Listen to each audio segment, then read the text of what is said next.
हाँ जी एस्पायरेंट्स, तो क्या हाल चाल, कैसी चल रही है आपकी तैयारी। चलिए हम फिर से हाजिर हैं आपके आज डे 7 में, जो कि मैथ्स की क्लास होगी। और आज कुछ यूनिक क्वेश्चंस लेके आया हूँ। वैसे तो हर एक क्वेश्चंस यूनिक होते हैं, बट आज के क्वेश्चंस ना हम एक ट्रेडिशनल तरीका जो होता है वो तो करेंगे ही करेंगे। और हम देखेंगे अगर कोई क्वेश्चन नॉर्मल समझ से हो रही है, मतलब कि आपकी एक अपनी समझ जो होती है ना, अगर वो डेवलप करते हुए क्वेश्चंस कर रहे हो ना, तो उससे क्या होगा कि वो टाइम हमारा जो है पेपर के दौरान बहुत सारा बच जाएगा। ठीक है, तो आज हमारी कोशिश रहेगी आज की क्लास में कि हम वो करें। ठीक है, तो चलिए मैथ्स की डे 7 की क्लास में आपका स्वागत है और हम करते हैं सवाल शुरू। ठीक है, ठीक है। देखो अब क्या है, a man can do 50% of job in 16 days and Bhanu can do 25 of the job in 25 days 24 days। मतलब दो है, एक अमान है और एक भानु है, और दोनों की अपनी कैपेसिटी है काम करने की। ठीक है, देखो ये सीधा भी दे सकते थे कि पूरा काम इतने दिन में करता है, लेकिन इन्होंने क्या किया, इन्होंने देखो ऐसे दिया है कि भैया ये आधा काम कितने दिन में कर रहा है, 50 दिन में, 50% ऑफ, और आधा काम कर रहा है 16 दिन में। ठीक है, और ये देखो 25% काम यानी आधा का आधा है ना, वो कितने दिन में कर रहा है, 24 दिन में। तो अब बोल रहा है अगर दोनों मिलके काम करें, तो फिर से ये नहीं पूछा कि टोटल काम कितने दिन में करेंगे, वो बोल रहे हैं उस काम का जो 1/4 है ना, वो कितने दिन में करेंगे। क्वेश्चन को एक बार देख लीजिए, पढ़ लीजिए, समझ लीजिए। बहुत आसान क्वेश्चन है, लेकिन वर्क एंड टाइम आते हुए अगर आप इस चीज को नहीं समझ पाए, इसकी बारीकियों को, तो आपसे सवाल गलत हो जाएगा, पूरे चांसेस हैं। ठीक है, तो देखो टाइम बचाना है हमको, तो हम सीधा सीधा लेते हैं। देखो अमान अगर आधा काम 16 दिन में कर रहा है, तो पूरा काम कितने दिन में करेगा, 32 दिन में करेगा। सिंपल। अच्छा जी, और ये देखो कौन है, भानु भाई साहब। ये भानु जो है अगर 1/4 काम, 25% यानी कि 1/4 है ना, आधा का आधा, तो 25% काम अगर 24 दिन में कर रहा है, तो पूरा काम कितने दिन में करेगा, 96 डेज। दिमाग लगा लो ना, देखो 25% काम कर रहा है 24 दिन में, और 25% करेगा और 24 दिन लगेंगे, 25 करेगा और 24 दिन लगेंगे, 25 करेगा और 24 दिन लगेंगे। टोटल कितने दिन हो गए, 96, है ना। ये देखो आधा काम कर रहा है 16 दिन में, और आधा करेगा 16 दिन में, तो पूरा काम हो गया ना 32 दिन। अब टाइम एंड वर्क का ना जो सवाल है, जिनको पता होगा उनको तो पता होगा, बट जिनको नहीं पता ना, देखो टाइम एंड वर्क का सवाल, हर सवाल को करने का एक बेसिक फॉर्मूला होता है। किसी की भी कैपेसिटी ना जब आप सॉल्व करोगे ना, जैसे देखो अमान 32 दिन में कर रहा है, तो इसकी कैपेसिटी यानी एक दिन में ये कितना काम करेगा, तो एक दिन में उस काम का ये 32वां भाग करेगा, यानी 1/32। सिंपल, 1/32। और ये देखो ये पूरा काम अगर खत्म कर रहा है कितने दिन में, 96 डेज में, तो एक दिन में कितना करेगा, 1/96।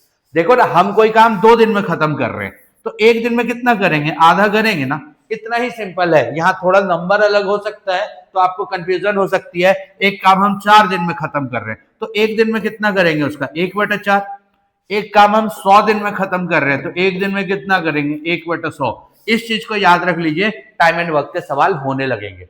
और फिर उल्टा भी आपको याद रखना है कि अगर हम एक दिन में 1/4 काम कर रहे हैं, तो काम हम कितने दिन में खत्म करेंगे, 4 दिन में। एक दिन में हम 1/2 काम कर रहे हैं, तो हम उस काम कितने दिन में खत्म करेंगे, 2 दिन में।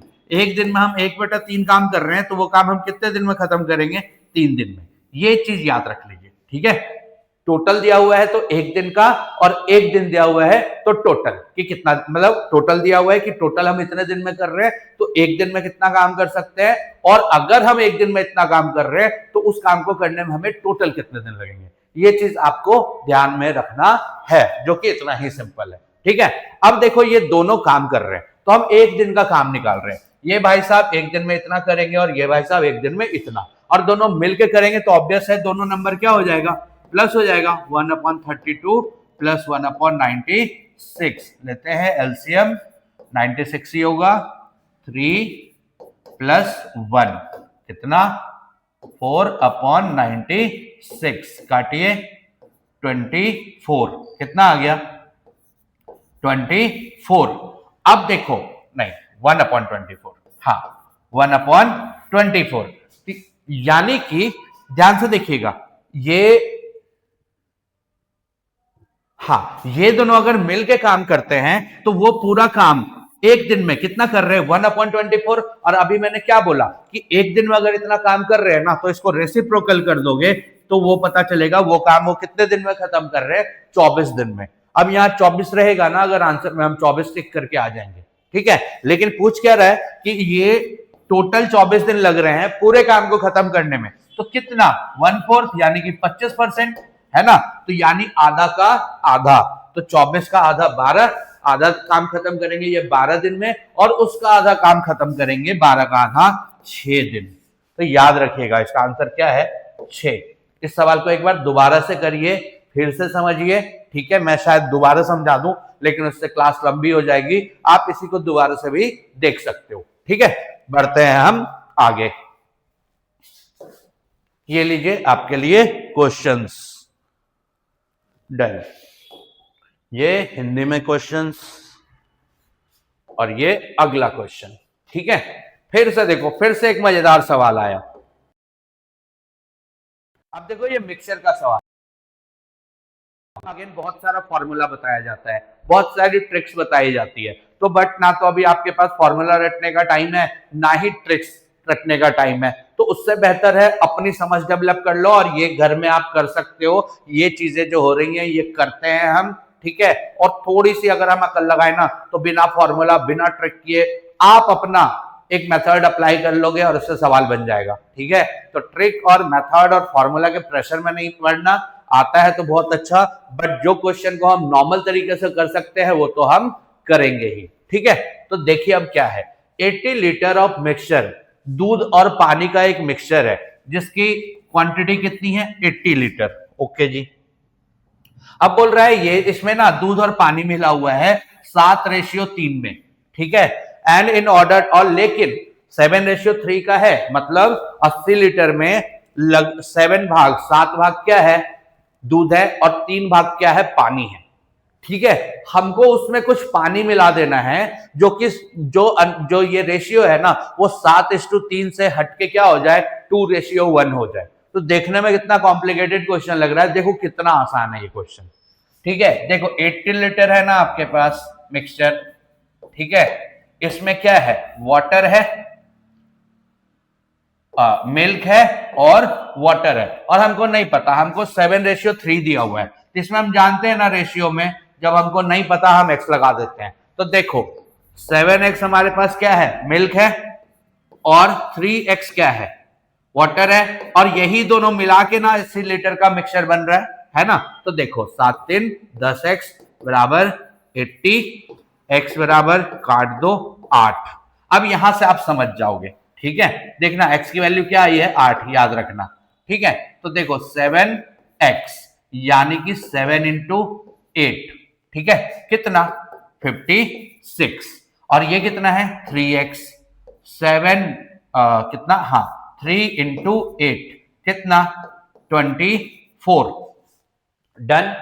अब देखो ध्यान से, देखो इधर ये जो है ना, यानी कि अब हम कह सकते हैं कि 80 लीटर का जो मिल्क है उसमें 56 लीटर क्या है दूध है और 24 लीटर क्या है पानी है। चेक करो कितना 4 10 का 0, 5 2 7 1 8 आ गया ना, ठीक है। और इसका जब रेशियो भी निकालोगे, रेशियो कैसे निकालते हैं, अच्छा चलो अब रेशियो में x क्यों लगाया वो आप देख लो, 56 है ना और 24 है ना, ठीक है। तो ये देखो 8 से कटेगा, इसको हम लिख सकते हैं ना 7 इंटू 8 और ये 3 इंटू 8। तो देखो रेशियो में हमेशा क्या होता है ना, ये देखो ये वाला दिया हुआ है, ये जो मिसिंग है ना ये दोनों में कॉमन होगा तभी तो रेशियो निकलती है। इसीलिए ये जो हमको नहीं पता होता है ना उसको हम क्या मान लेते हैं x।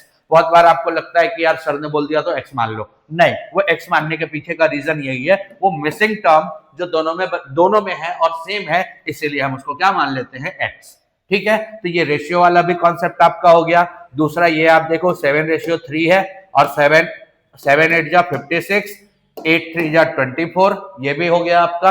और तो हम कह सकते हैं कि ये जो मिक्सचर है इसमें 56 लीटर क्या है दूध है और 24 लीटर क्या है पानी है, ठीक है। अब देखो आगे, अब क्या है कि इस रेशियो को ना कितना बनाना है 2:1। देखने में कितना मुश्किल लग रहा है ना। अब ध्यान रखना है कि मिलाना क्या है, पानी मिला के बनाना है या दूध मिला के बनाना है। तो देखो बोल रहा है पानी मिलाने के लिए, तो दूध को आप फिक्स रखो, दूध तो फिक्स है ना, पानी मतलब 56 है, 56 लीटर ही रहना चाहिए, लेकिन हम पानी कितना मिलाएं कि वो 2:1 हो जाए, यानी पानी 1 का रेशियो हो जाए और उसका डबल ये 2 हो जाए, या ये कह लो ये डबल हो जाए, ये उसका आधा हो जाए। तो देखो 56 का आधा क्या होता है, 28 होता है ना, ठीक है, और है हमारे पास कितना 24 लीटर, यानी अगर 28 लीटर पानी हो जाएगा और अगर 56 लीटर दूध हो जाएगा तो रेशियो क्या हो जाएगा, 2:1 नहीं हो जाएगा। तो 24 लीटर में हमको देखो आजादी दे दी ना कि भाई आप पानी मिला सकते हो, तो 24 में बताओ हम कितना पानी मिलाएंगे, आप बताओ कितना पानी मिलाएंगे, है ना। चलो सबको पता है 4 लीटर पानी मिलाएंगे, तो कितना लीटर हो जाएगा, 28 लीटर, ठीक है। और देखो रेशियो फिर हो गया 28 और 56 का। अब ये आप कहोगे कि सर ये तो बढ़ गया, 84 लीटर हो जाएगा, कितना हो जाएगा, होने दो, कोई फर्क नहीं पड़ता, हमें तो बोला ही नहीं गया कि वो जो मिक्सचर है उसको सेम रहना है, ठीक है। तो ऐसा क्वेश्चन देखो यहां तक लग रहा था कि अरे इतना टाइम इसी में लग गया, अब आगे कैसे, लेकिन देखो एक छोटा सा स्टेप से +4 करने से हमारा आंसर आ गया, ठीक है। तो ऐसे क्वेश्चंस बनाने से ज्यादा सोचने वाले होते हैं, आप इनको ध्यान से सोचो, अपने आप आंसर आएगा, ठीक है। बढ़ते हैं आगे, चलिए उसी टाइप के क्वेश्चंस हैं, करिए प्रैक्टिस।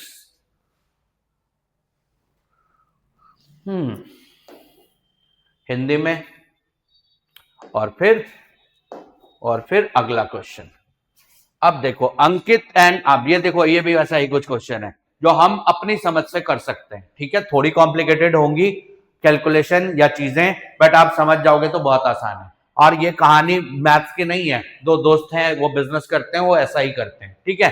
देखो अंकित और राजू दो दोस्त हैं और उन्होंने एक बिजनेस स्टार्ट किया, इन्वेस्टेड कितना 5500 एंड 6500, ठीक है जी। अंकित ने 5500 लगाया और राजू ने 6500 लगाया। 11 मंथ के बाद जो उनका प्रॉफिट रहा उसका डिफरेंस कितना रहा, 680। तो टोटल प्रॉफिट कितना रहा, देखो कितना कुछ पूछ लिया इस सवाल में, कितना कुछ कह दिया। और ये जो 11 महीना 12 महीना 13 महीना है ना, उसका कोई लेना देना नहीं है, आप जबरदस्ती यूज करोगे वो नंबर और आप आसान को और क्या बना दोगे, मुश्किल बना दोगे। तो देखो कितने आसानी से करते हैं, ठीक है। एक बात बताओ,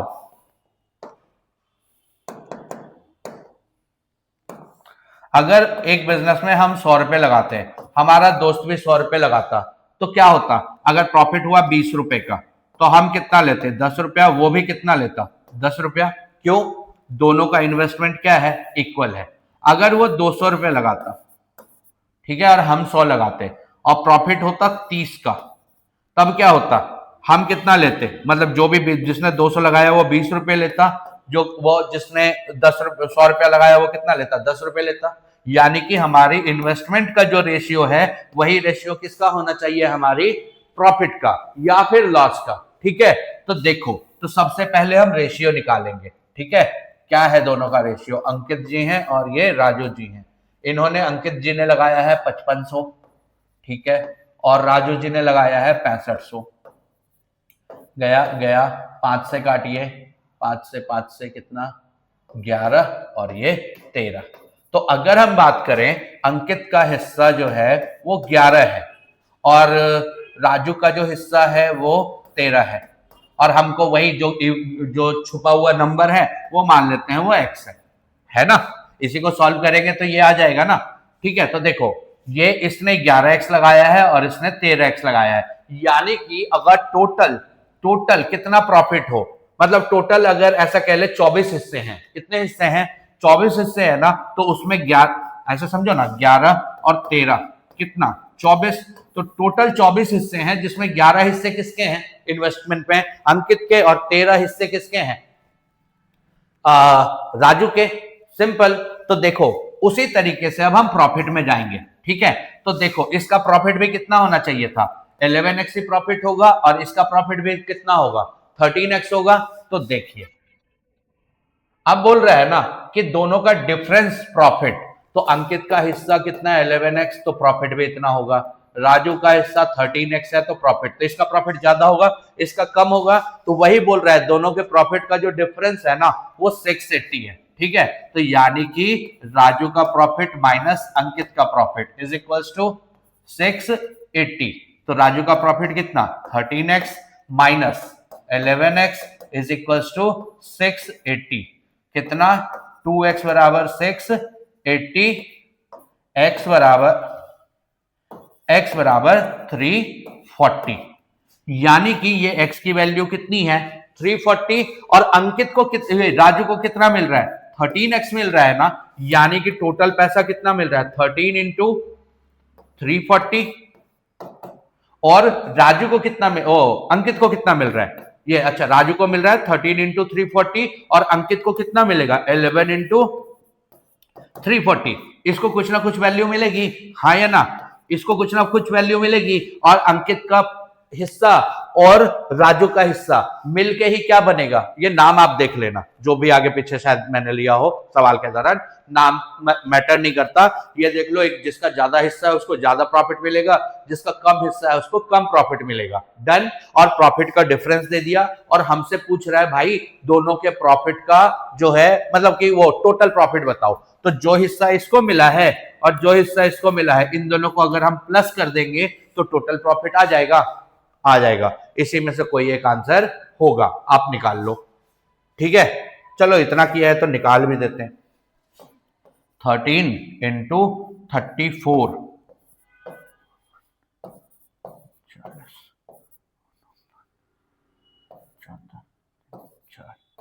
4,420, ठीक है, और 34 और 11 ये लो 34 और 34 4730 कितना 3740 0674 11 का 1 4 3 7 1 8 8160, ये लीजिए, थोड़ा सा हम क्यों छोड़ते हैं, हमने निकाल ही दिया, ठीक है।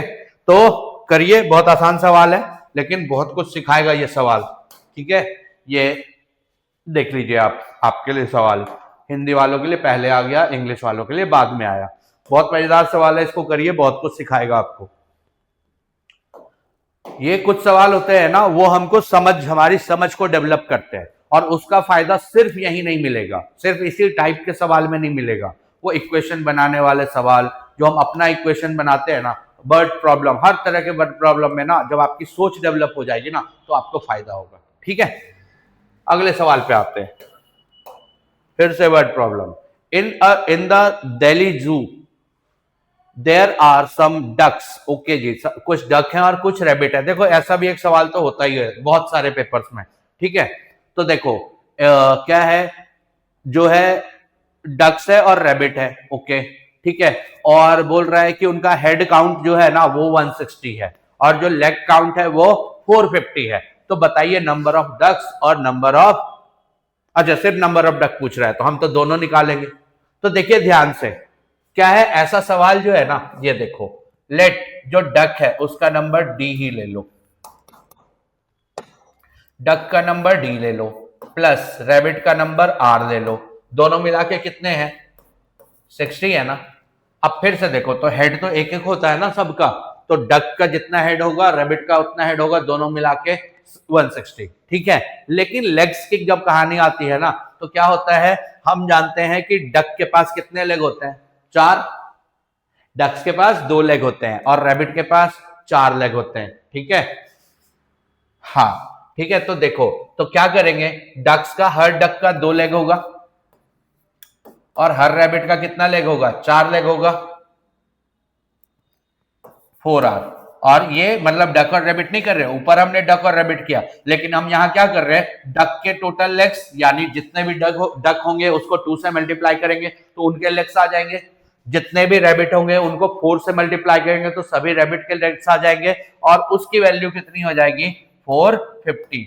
ये पहला इक्वेशन, ये दूसरा इक्वेशन, पिछला क्वेश्चन तो मैंने कर दिया था, ये मैं नहीं करूंगा। इस क्वेश्चन को आप क्लास 10th में पढ़ते हो, 2 मेथड, एक एलिमिनेशन मेथड और एक सब्स्टिट्यूशन मेथड, एक क्रॉस मल्टीप्लिकेशन भी था जिसको हटा दिया गवर्नमेंट ने, ठीक है, लेकिन वो तो बहुत लंबा हो जाता। तो इस सवाल को आप किससे, सब्स्टिट्यूशन मेथड और एलिमिनेशन मेथड दोनों से क्या कर सकते हो, सॉल्व कर सकते हो, ठीक है, फिर आंसर आ जाएगा। एलिमिनेशन से अगर आप सॉल्व करोगे तो आप एक चीज करना, रैबिट को क्या कर देना, यार मुझे लगता है मैं कर ही दूं। ठीक है, देखो थोड़ा शॉर्ट में जाते हैं। ठीक है, क्या मैं कर रहा हूं आप देखना। 4d plus 4r is equals to 160। ठीक है, और 2d plus 4r is equals to 450। ठीक है, नहीं देखो एक गड़बड़ करा ना, ये 640 हो जाएगा। क्यों? 4 से तो ये भी मल्टीप्लाई होगा ना।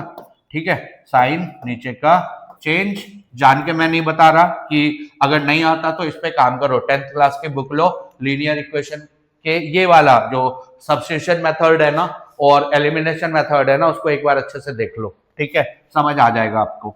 और नहीं तो किसी और क्लास में मैं एलिमिनेशन सब्स्टिट्यूशन सेपरेट बताऊंगा अगर आप मैसेज करोगे तो। ठीक है, कितना 2d इज इक्वल्स टू 9 5 से 4 गया 1। ठीक है, काटिए। क्या पूछ रहा था? डक ही पूछ रहा था ना। ठीक है, कितना 95। देखिए कितने डक आ गए 95। अब यहाँ पे जो बच्चे एलिमिनेशन और सब्स्टिट्यूशन जा रहे हैं उनको एक बात बता दो, वो यहाँ देख लेना कि क्या निकालना है हमको, डक है ना। तो हमने क्या किया, हमने आर को एलिमिनेट कर दिया। हम फ्लो में अगर डक को एलिमिनेट कर देंगे तब भी सवाल सही होगा, लेकिन फिर हमको 2 3 4 सेकंड 5 सेकंड जो है वो एक्स्ट्रा लगेगा। तो अगर आप वो बचा सकते हो तो बचा लो, कर दिया तो कोई गड़बड़ नहीं हो जाएगी, बस वो 4-5 सेकंड का फर्क पड़ेगा। ठीक है, तो ध्यान रखना है। अगर रैबिट पूछता तो फिर हम किसको एलिमिनेट करते, डक को एलिमिनेट करते और रैबिट निकल जाता हमारा। अभी भी कोई दिक्कत नहीं है, ये 95 आया है ना। अगर फिर इतना ही मुश्किल होता, अगर मान लिया यहाँ पे रैबिट पूछता तो कितना होता, 160 से हमको 95 को घटाना पड़ता, तो जो 2 3 4 सेकंड लगते वो एक्स्ट्रा आता। ठीक है, तो ये कोई बहुत बड़ी बात नहीं है, अगर आप कर सकते हो तो कर लो। ये लीजिए क्वेश्चन।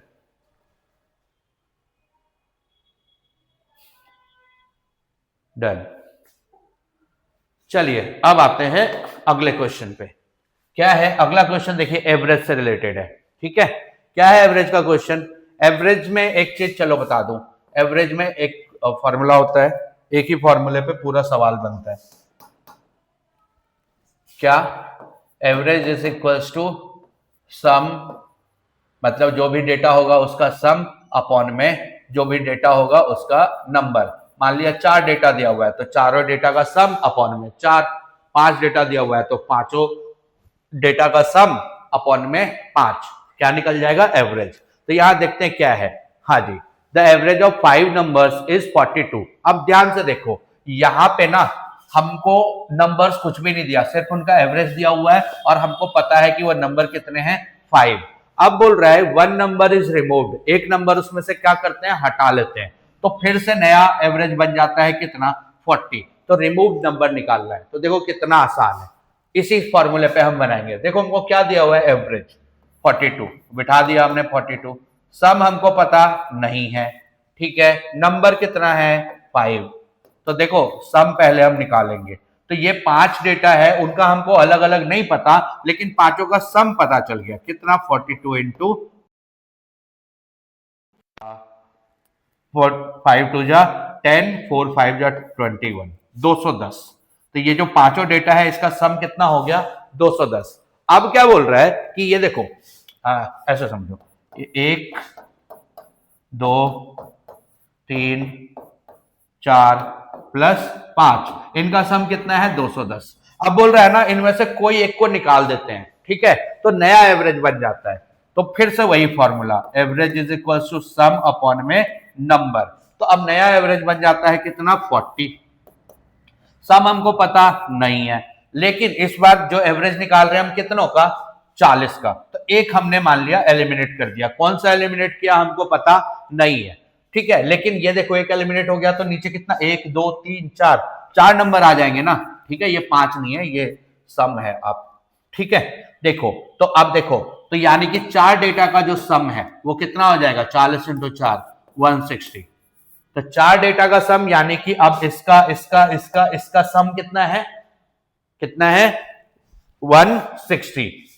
160। तो आपसे पूछ रहा है ये जो नंबर हटाया था ना इसकी वैल्यू बताइए। तो एक बात बताओ, ये चारों मिला के 160 है और ये पांचों मिला के 210 है, तो ये अकेले की वैल्यू कितनी है? तो ये अगर इस पूरे से इसका मतलब इन चारों का अगर हम माइनस कर देंगे वैल्यू तो पांचवे की वैल्यू नहीं आ जाएगी।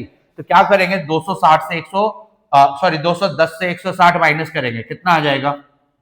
आ जाएगा 50। तो यानी कि जो नंबर हटाया गया वो क्या है? 50 है। ये ना मतलब यार 10 सेकंड 12-15 सेकंड में बनने वाला क्वेश्चन है, ठीक है, समझाने में तो टाइम लग गया, बट देखो एक ये फॉर्मूला, बस एक फॉर्मूला और आपको देखो ये एवरेज का क्वेश्चन क्या हो जाएगा, क्लियर हो जाएगा। और एवरेज के जितने भी क्वेश्चन है ना, जितने भी क्वेश्चन है इसी फॉर्मूले से बनेंगे, ठीक है। बाकी उसमें कुछ डेटा के हिसाब से एड ऑन मिसिंग होगा, लेकिन सब में जो पेरेंट फॉर्मूला है ना वो यही है। सिर्फ एक फॉर्मूले से आप सवाल बना सकते हो, ठीक है। चलिए बढ़ते हैं आगे। देखिए ये है आपका क्या सवाल प्रैक्टिस के लिए, ये आगे का सवाल और फिर क्लास खत्म, ठीक है। देख लीजिए सभी सवाल को अच्छे से स्क्रीनशॉट ले लीजिए, बनाइए, नहीं आता पूछिए लेकिन बनाइए, ठीक है। चलो मिलते हैं अगले क्लास में, तब तक के लिए बाय।